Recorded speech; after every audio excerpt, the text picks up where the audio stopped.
So people, yeah, I just wanted to just do this quick video and say like that I'm not ashamed to say I suffer from anxiety and depression.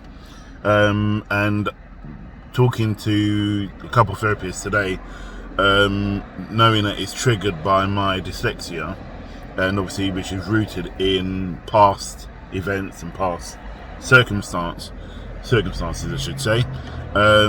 It's nice to know, like, my GP and the IAP service and everybody like that is kind of like taking note and kind of like stepping up to the plate and going, we're going to support you, hopefully long term, than opposed to just go, oh, have your 12 weeks or have your 6 weeks and stuff, and then off we trot.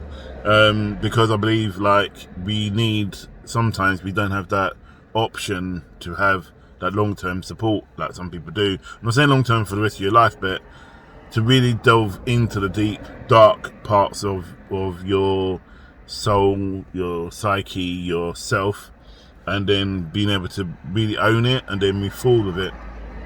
And so I'm really excited, and it's such a new step forward. I'm just waiting to hear back. Once I hear back, it's going to be all cushy. And knowing that, this thing that everyone just used to call me stupid for, and I'll just get on with it, is going to be actually hopefully dealt with once and for all.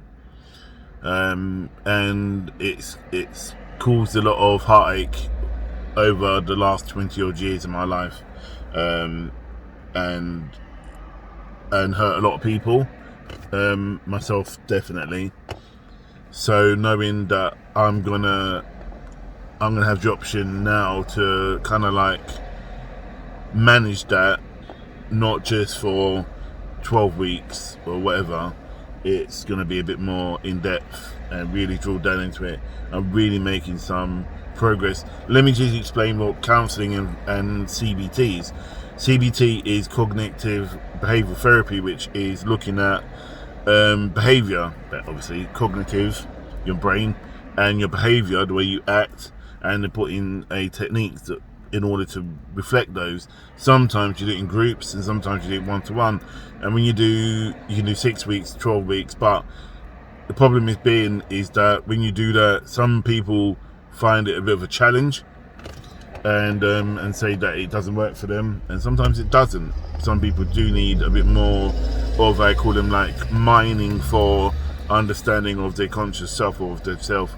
And then there's counselling, which really digs deep rooted, and there's different theories of counselling: psychodynamic, play therapy, there's also Gestalt, there's also personal centered. It ranges across different ways, and whatever suits you as an individual, in order to really encapsulate and isolate your challenges, which causes your heartache around obviously friends and family and stuff.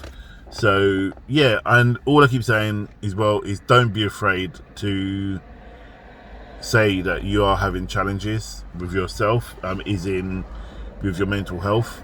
When you use that label mental health, it doesn't mean that you're going to get sectioned. So that's a totally different kettle of fish, because that's what I deal with on a day-to-day basis. I work with people who are seriously, severely ill, and they hear voices, and they also see things, hallucinate. I believe that will be like secondary care, really serious when you get sectioned. And primary care is obviously when you go and see your GP, and then they could put you on meds, but I don't go on meds, I never have done. But it's just to have a neutral voice to really understand you and kind of like pick out the areas and challenge you, because sometimes when you go to counselling, you need to be challenged, and a lot of people don't like being challenged. They just want to think they can go there and just dump their crap on the counsellor and go. But part of the growth and the power within counselling is for the fact is that you can turn around and challenge, the counsellor can challenge you.